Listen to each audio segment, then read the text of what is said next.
Assalamualaikum warahmatullahi wabarakatuh. Perkenalkan, nama saya Rizky Anugrah. Di sini saya akan memperjelaskan dua materi sekaligus. Jadi yang pertama yaitu fungsi matematika dalam ekonomi. Dimana kita tahu kan bahwa ilmu matematika adalah ilmu yang paling banyak digunakan dalam sehari-hari. Seperti halnya dalam berdagang, untuk menghitung untung dan rugi, besar untung dan ruginya, maka diperlukan ilmu matematika. Ilmu matematika tidak hanya bersifat fleksibel dinamis, melainkan berperan penting untuk mengimbangi kehidupan di zaman modern pada saat ini. Ilmu matematika sangat berperan penting dalam ilmu ekonomi sebab dapat membantu menganalisa atau membantu dalam memperhitungkan baik itu ekonomi makro, mikro maupun metode kuantitatif. Selanjutnya itu pengertian fungsi. Jika ada suatu hubungan, maka X diberikan suatu suatu nilai, maka hubungan tersebut dapat menentukan berapa besarnya nilai Y. Sering kita katakan bahwa Y adalah fungsi dari X gitu. Kalau ditulis yaitu Y dalam kurung X. X adalah variabel bebas atau independent variable, sedangkan Y adalah variabel tidak bebas atau dependent variable. Kenapa bisa Y disebut variabel tidak bebas? Sebab nilai Y sangat bergantung pada X. Selanjutnya yaitu fungsi matematika ekonomi. Fungsi matematika ekonomi ada 3. Jadi yang pertama yaitu memberikan pemahaman tentang matematika sebagai alat bantu menganalisis metode-metode yang ada dalam ekonomi. Yang kedua, mengelola dan menilai rencana secara tepat gitu kan. Yang ketiga yaitu memberikan suatu alternatif agar mudah dalam penyelesaiannya. Selanjutnya yaitu kegunaan fungsi matematika ekonomi. Di sini ada 3 kegunaan. Jadi yang pertama yaitu memberikan wawasan, pengetahuan dan kemampuan dalam menganalisis ekonomi. Yang kedua, dapat menerapkan pemahaman fungsi dalam menyelesaikan masalah-masalah yang ada dalam ekonomi. Yang ketiga yaitu dapat membantu mempermudah perhitungan bisnis gitu kan, indikator bisnis dalam ekonomi.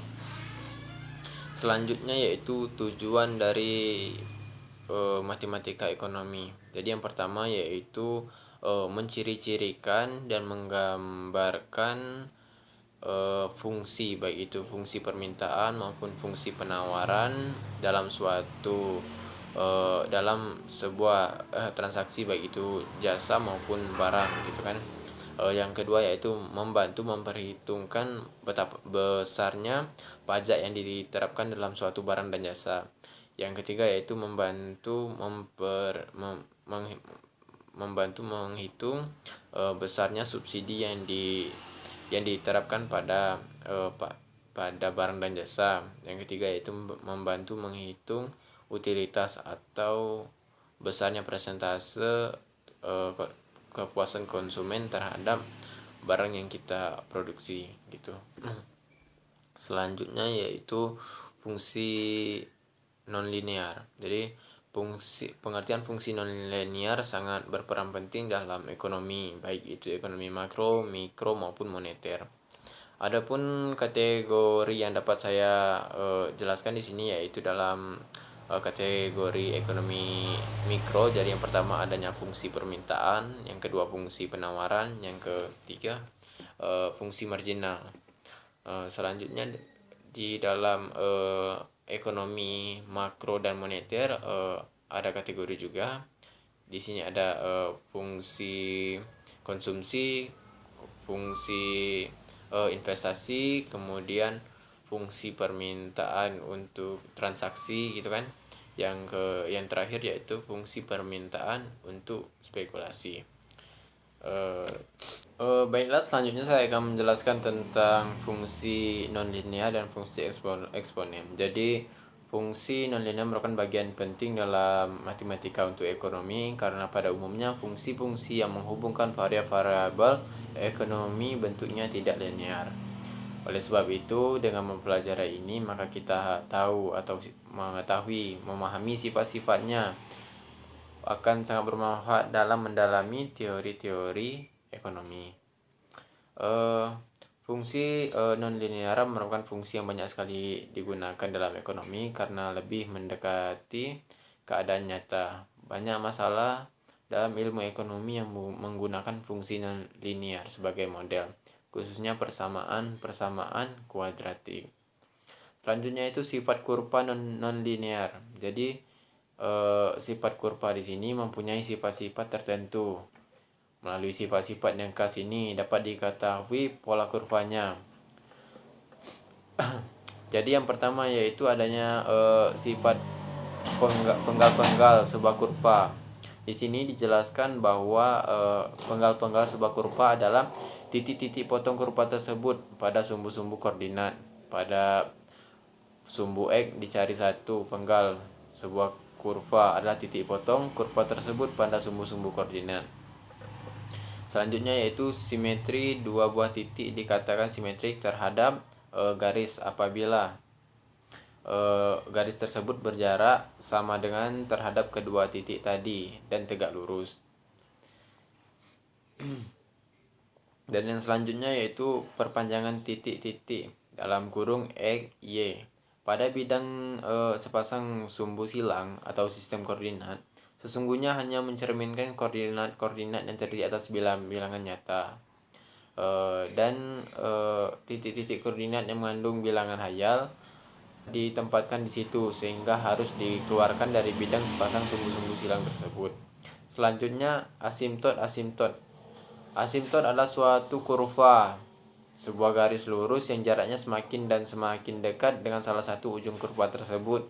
Jarak itu sendiri tidak akan menjadi nol, atau dengan perkataan lain, garis lurus dan kurva tidak sampai berpotongan. Jadi suatu kurva dikatakan asimotik terhadap sebuah garis lurus tertentu apabila salah satu ujung kurva semakin dan semakin mendekati garis yang bersangkutan. Selanjutnya yaitu faktorisasi. Faktorisasi maksudnya di sini adalah menguraikan ruas utama fungsi tersebut menjadi bentuk perkalian ruas-ruas utama dari dua fungsi yang lebih kecil.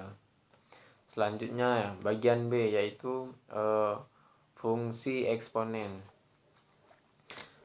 Eksponen seringkali kita kenal dengan sebuah pangkat. Di sini eksponen adalah nilai yang menunjukkan derajat kepangkatan.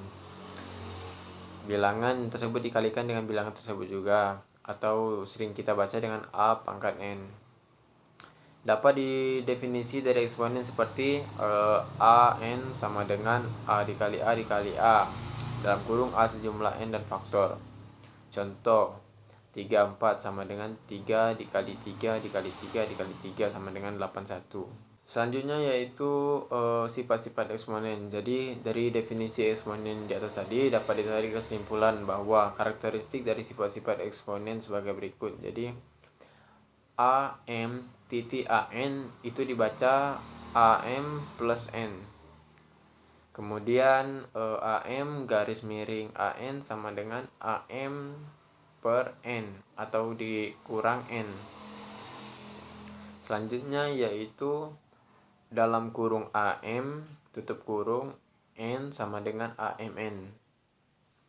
Selanjutnya yaitu dalam kurung AM titik BN tutup kurung P sama dengan AMP titik BNP. Selanjutnya yaitu dalam kurung AM per atau garis miring AN tutup kurung P sama dengan AMP per ANP. Selanjutnya yaitu fungsi eksponen dan grafiknya. Fungsi eksponen merupakan pemetaan bilangan real.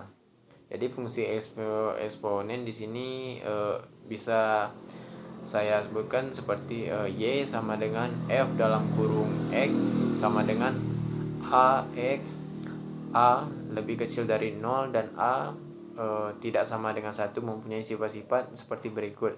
Yang pertama, kurva terletak di atas sumbu X dalam kurung definisi positif. Yang kedua yaitu memotong sumbu Y di titik dalam kurung 0,1. Yang selanjutnya itu mempunyai asimtor datar Y sama dengan 0 dalam kurung sumbu X. Yang ke D yaitu grafik monoton naik untuk X lebih besar dari 1. Selanjutnya yang E yaitu grafik berbentuk menonton turun untuk O lebih kecil dari X, lebih kecil dari 1.